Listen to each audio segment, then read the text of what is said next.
Mm, mm, mm. Good afternoon. Night afternoon. Yep, it's afternoon. Sometimes I have to check. Some days go by slow. Some go by fast. Really depends upon the entertainment value, right? All right, isn't that weird? Like, oh, it's live. It's live. Great way to ask though, Michelle. Says, is it live or is it Memorex? For those of you who don't know, Memorex was a type of tape, the high-end quality tape, so that you could record your music off the radio. You'd have to call in and say, "Hey, can you play this song for me?" Or you'd have to sit by the radio for hours waiting to hit that unpause button, and you got to do it right on time. You got to do it right on time, or you're not going to get the whole song. So that's how we used to have to make mixtapes. And then if you had enough money, what you could do is record from one tape to another on the same system. Right. But like I always say, it's kind of like when you're on your days off, the day goes by, seems to go by a little bit quicker, right? Um, than let's say when you're at work. You know, one thing I don't like about work is when there's nothing to do. When there's nothing to do, right? Nothing worse than being bored at work. I know some people are like, "Oh, I'd rather be bored at work because I don't have to," but not me. I'd rather be doing something like office games, rolling around in chairs, maybe a little basketball. All right, so we're gonna be doing tradition 4 today. Been getting into the dragging the line was that song, dragging the line, dragging the line. It was a song. I'm pretty knowledgeable on my music as long as it isn't anything new. Anything before auto tune, I know my stuff. But yeah, like if they did a name that tune, 60s, 70s, 80s, and 90s, I'd kill it. I would kill it. So, all right, let's do introductions. It's 111 on 313 right now. Hey, welcome to Daily Trudge. My name is Dion.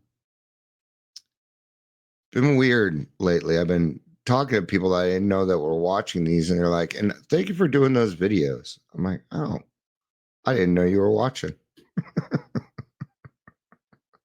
If you're here, please say hello, whether you're watching the live or the remix. Yellow is a song by Coldplay.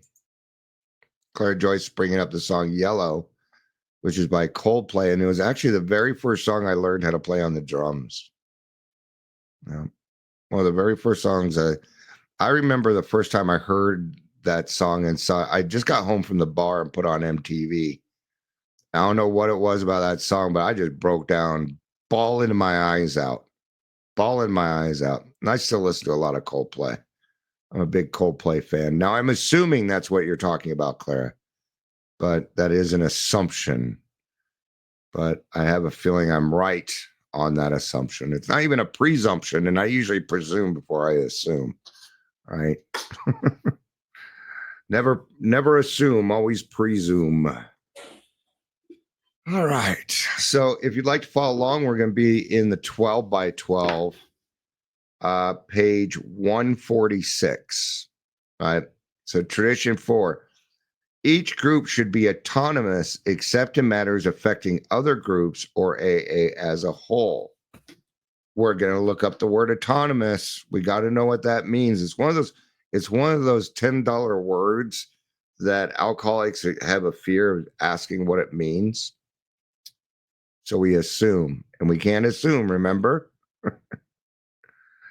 Definition of autonomous. Here's the definition of autonomous: of a country or region, having the freedom to govern itself or control its own affairs. There we go. That's what we're talking about here. So having the freedom to govern itself or control its own affairs. Okay, so let's take that and reread it. Each group should be free to make their own decisions, except in matters affecting other groups or AA as a whole. All right, I'll give you an example of that. With grassroots, I don't really want to send the money to central office because I don't think that they're I don't think they're spending it correctly. There's no H&I. I think the money is going to a wrong place. And as a group, we're going to have to vote on that soon on where we're going to send our money. The group may vote different on that, and I'm going to have to be okay with that, right? But as a group being autonomous, can we take that money and, let's say, give it to a sober living? No, we cannot. No, that would be supporting something that is outside the purview of AA. One of the ideas that I've come up with, and I put some messages out there so we can get into these events for free, is buying literature and books and stuff and going out into the public at events with a banner letting know people that we are there to answer any questions for them and then helping them get to the right place. We can spend our money doing that. Absolutely. As long as it applies to 12-step work, carrying the message is really what it needs to do. Right. All right. So autonomy is a $10 word, but now we know what it means, don't we? But in relation to us, it means very simply that every AA group can manage its affairs exactly as it pleases, except when AA as a whole is threatened. Comes now the same question raised in Tradition 1. Isn't such liberty foolishly dangerous? If you go to a meeting on the East Coast and then you go to a meeting on the West Coast, the feeling's going to be the same, but people are going to probably talk differently. See, AA is malleable, and that means it can conform. And what it's supposed to do is it's supposed to conform to the community. For me, that's kind of how I feel about it. I don't think autonomy would follow things like keeping certain kinds of people out or having all these rules and regulations that would affect AA as a whole. Yes, it would. Because if they went to my AA meet or if they went to my home group and got a bad taste for it, well, then that's going to affect other groups because they're not going to go to those because we gave them a bad preconceived notion, right? So over the years, every conceivable deviation from our 12 steps and traditions has been tried. That was sure to be, since we are largely a band of ego-driven individualists, children of chaos. We have defiantly played with every brand of fire, only to emerge unharmed, and we think wiser. These very deviations create a vast process of trial and error, which, under the grace of God, has brought us to where we stand today. When the AA traditions were first published in 1946, we had become sure that an AA group could stand almost any amount of battering. We saw that the group, exactly like the individual, must eventually conform to whatever tested principles would guarantee survival. Hey, Amber, did you get a turkey? She went bowling. Did you get a turkey? That means, for anybody that doesn't know, that means that you got 3 strikes in a row. That's a turkey. Gobble, gobble, gobble, gobble. Gobble, gobble, gobble. Bok, bok. So some of these balked. Bok. We had discovered that there was perfect safety in the process of trial and error. So confident of this, we had become the original statement of this had we become that the original statement of AA traditions carried this significant sentence.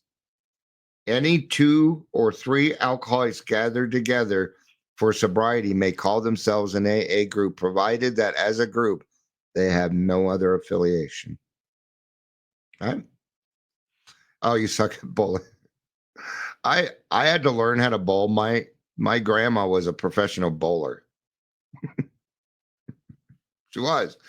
She never really. She had trophies and stuff from state. She was never like on TV or anything. Pretty sure I got the lowest score both games out of 4. Yeah, it's all right. It's about having fun. Um, I bowl like Fred Flintstone on my tippy toes. It's weird. So I don't like going bowling because people laugh at me. So there's just that oddness about Dion. So all right. So as long as we have no other affiliation, right? This meant, of course, that we have been given the courage to declare each group, each AA group, an individual entity strictly reliant on its own conscience as a guide to action. In charting this enormous expansion to freedom, we found it necessary to post only 2 storm signals. A group ought not do anything which would greatly injure AA as a whole, nor ought it affiliate itself with anything or anybody else. There will be real danger if we commence to call some groups wet, others dry, still others Republican or communist, and yet others Catholic or Protestant. The AA group would have to stick to its course or be hopelessly lost. Sobriety had to be its sole objective. In all other respects, there was a perfect freedom of will and action. Every group had the right to be wrong. So the fourth tradition is the group's 10th step. You have the right to be wrong. All right. Now, let's kind of use this. This is the Daily Trudge, right? Well, that kind of sounds like it's something affiliated, but it's just the name. It's just a name. There is no EIN. There's nothing business about it. It's just a name. It's not like it's registered somewhere or anything like that. Right. So there's no real affiliation there. What's it affiliated to? Nothing. It's a standalone live that I do. Right. So Dion can run his mouth when he wants to. All right. When AA was still young, lots of eager groups were forming in a town we'll call Middleton. A real crackerjack had started up. The townspeople were as hot as firecrackers about it. Stargazing. The elders dreamed of innovations. They figured the town needed a great big alcoholic center, kind of pilot plant. AA groups could duplicate everywhere. They're trying it. It's being tried again right now. I'm telling you that. But we're not going to go there on this one. Beginning on the ground floor, there would be a club. In the second story, we would sober up drunks and hand them currency for their back debts. There's a bad, scary thing right there. The third deck would house an educational project, quite non-controversial, of course. In imagination, the gleaming center was to go up several stories more, but 3 would do for a start. So egotistical. This would take a lot of money, other people's money. Believe it or not, wealthy town folks bought the idea. Now let's think about tradition 7. Every AA group ought to be fully self-supporting, declining outside contributions. So already we're on a wrong track here, right? What are we really going for? Look at how great we did. Look at all the good stuff we did, right? There were, though, a few conservative dissenters among the alcoholics. They wrote the AA Foundation, AA's headquarters in New York, wanting to know about this sort of streamlining. They understood that the elders, just to nail things down good, were about to apply to the foundation for charter. These few were disturbed and skeptical. All right. Now, what are we really trying to go after? And that's the real question. What are the intentions? What are the intentions? All right. Was the intention here to help more people, or was it because we're daydreaming? Sounds great, gets people excited, but really, is it something that's going to bring more people in? You know, could you see how easily this thing could be abused? I do. Yeah. All right. Of course, there was a promoter. in the deal, a super promoter. By his eloquence, he allayed all fears, despite advice from the foundation that it could issue no charter and that ventures which mix in AA groups with medication and education had come to sticky ends elsewhere. So from the beginning, they refused to listen. You know, I tend to find that people that knock the traditions are usually people not getting what they want. Huh? Weird. That's what it is. It's fear that you're not going to get what you want the way that you want it. Question be, where's God in all this? What would the master do? Right? So they told him. They literally told him. It came to sticky ends elsewhere. Well, yeah, but we're not them. Oh, fuck, you ain't. You're an alcoholic and you got alcoholic thinking. You think just like I do, just because I came from somewhere different doesn't change that. Birds of a feather, my friends. All right. To make things safer. Why did it need to be safer? That's gotta ask these hard questions, man. I was just talking to my friend Christine, and they went and did it's like we went toward the Harmony, and they talked about all these great things that they're doing, and we were surprised, and I said, yeah, and they're going to do the detox, and she's like, why do you not like them? I'm like, because I've gotten several complaints that somebody called, had him and signed up for a bed. They can't show up 2 weeks later to go to treatment, but they did not let them in because they weren't drunk, and therefore they couldn't put them through their detox. And I know what they're trying to do. This person is Medicaid, and they're going to make a lot more money off the crisis services than they are the treatment. And I find that ethically wrong. I do. I find it, oh, you want help? Well, I'm sorry. You're not drunk. We can't help you. What if that person's addicted to fentanyl? You tell them that and they go out and kill themselves. Who's that on? Right? Can't have that. And I will not support it. And I brought up, hey, somebody like me needs to be there so we can ask these hard questions. You guys can't ask these hard questions because you got a job to lose. I do not.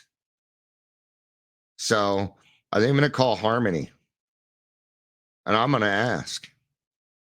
I want to go on a tour so that way I can ask in front of 20 people. We need an answer here. It is sad, Kathleen. It is. A lot of people in Colorado are worried. They're worried because there's no money for recovery services this year. To me, this is a good thing because recovery doesn't require money. It requires time and effort. If you're worried about the money, please get out. Get out. I hope you leave. I hope it scares you enough that you get out of the field because it's just making it harder for people like me and Christine who really want to help people.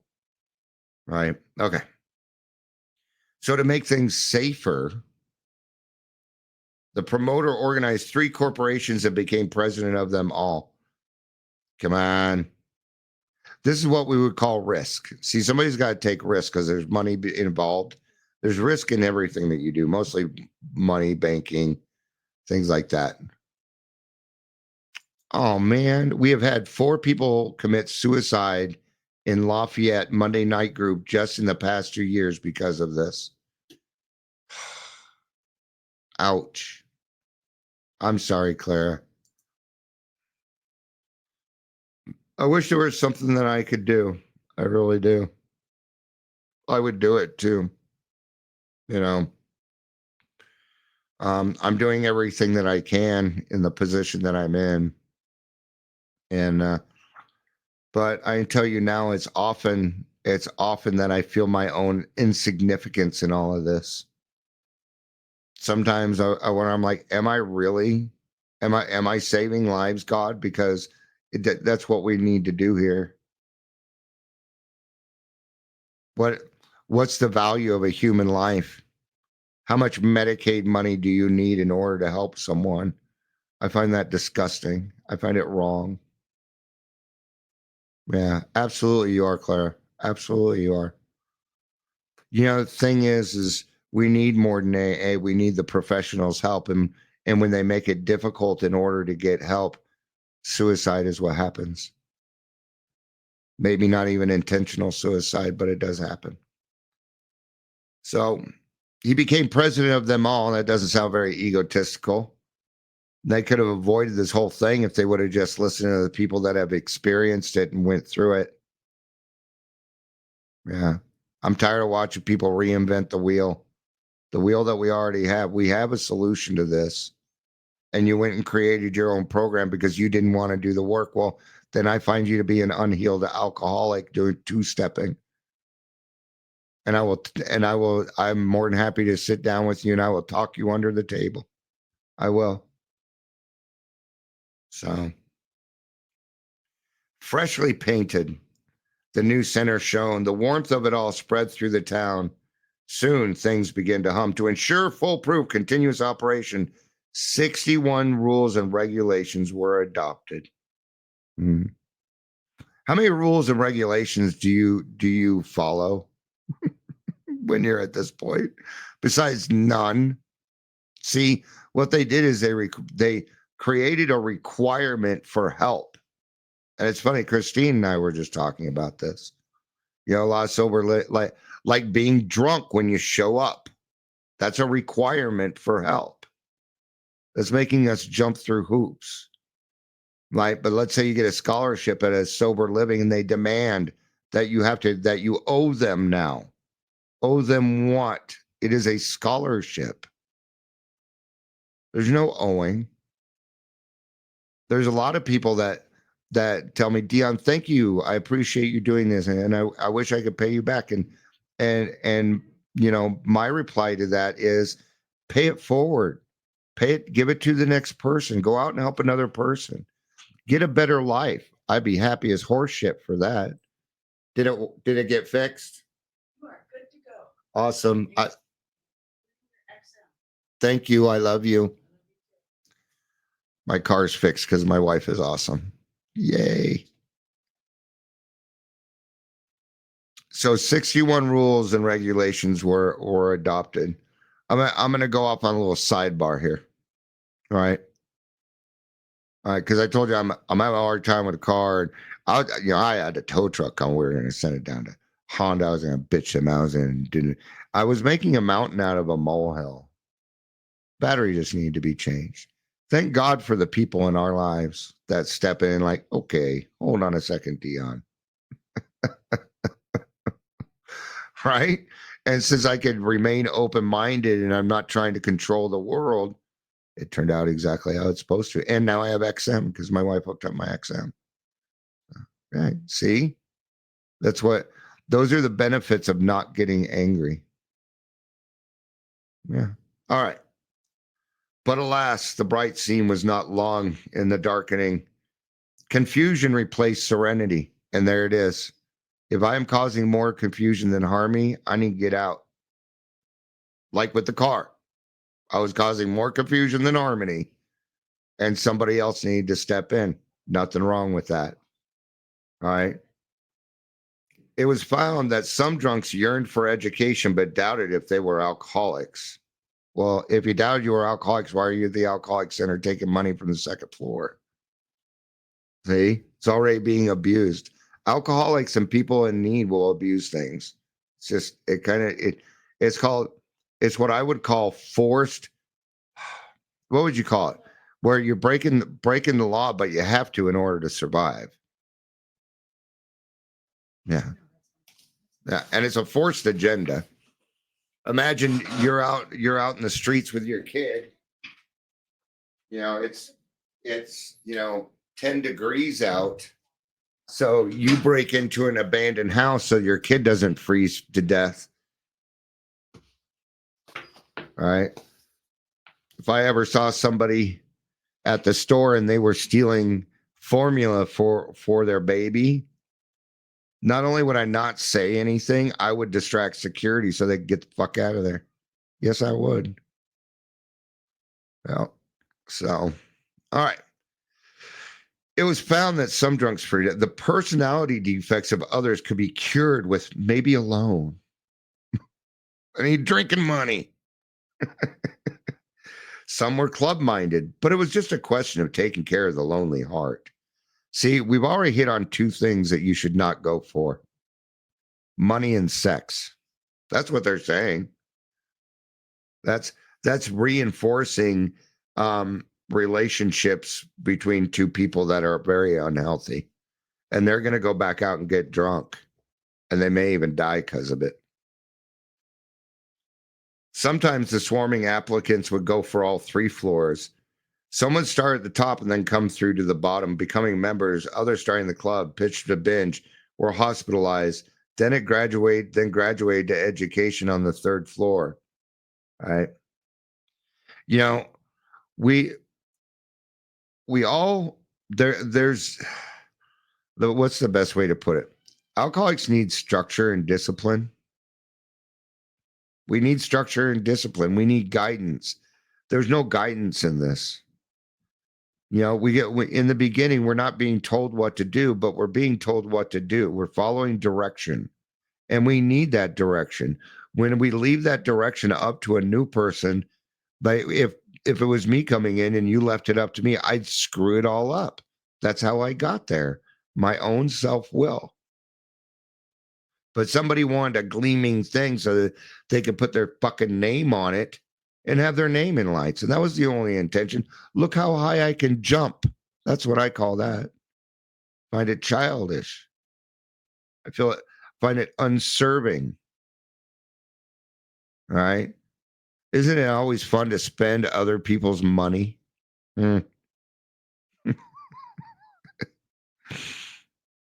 It was a beehive of activity, all right. But unlike the beehive, it was confusion compounded. An AA group, as such, simply couldn't handle this sort of project. All too late, that was discovered. Then came the inevitable explosion. Something like that day, the boiler burst in Wombly's clapboard factory. A chill choke damp of fear of frustration fell over the group. You know, it's funny because when people read that paragraph, all they can really focus on is what's this boiler burst at Wombly's? It's made up. Imagine a boiler bursting in a clapboard factory. That's what they're trying to get to. Use your imagination. Focus on what's supposed to be focused on. In this case, it was confusion. But it was confusion compounded. Why? Because alcoholics take things to the extreme. Right? When that lifted, a wonderful thing happened. You know, I'm glad that they're saying that a wonderful thing happened, but it shouldn't have happened. Okay. I don't know if this is a true story or not, or if they're using an example. I'm gonna think it's kind of a true story. It's just a little too close. Well, Rule 62 came out, so right. The head promoter wrote the foundation office. Wasn't that kind of him? He had said he wished he paid some attention to AA experience. Then he did something else that was to become an AA classic. You know, I'm glad they're not giving this person's name, because then they would have given him the satisfaction of doing all this. I'm not kidding. Nope. All right. Then he did something classic. It all went on a little card about golf score size. The cover read Middleton Group 1, Rule 62. Once the card was unfolded, a single pungent sentence leaped to the eye. Don't take yourself too damn seriously. Thus, it was that under Tradition 4, an AA group had exercised its right to be wrong. I can go with that one. It did exercise its right to be wrong. Right? But I see this happening a lot, especially with Zoom meetings, paying the rent for club in-person meetings. Nope.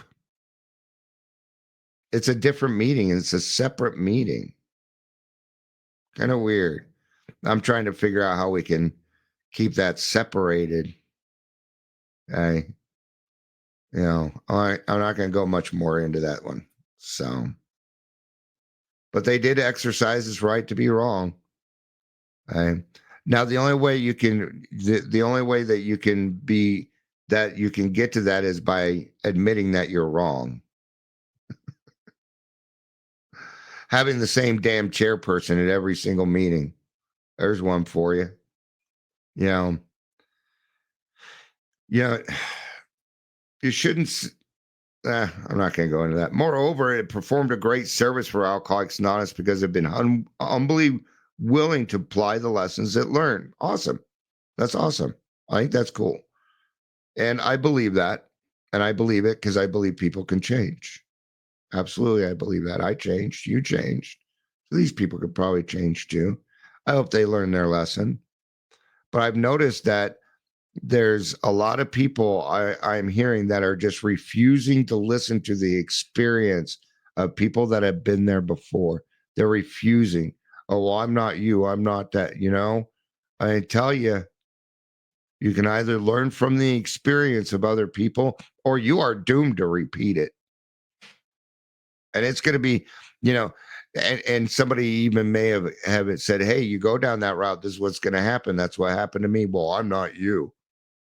You're an alcoholic with the same type of mind. Yeah, we are. You're thinking exactly like I did.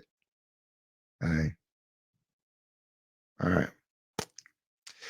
It had picked itself up with a laugh and gone on to better things.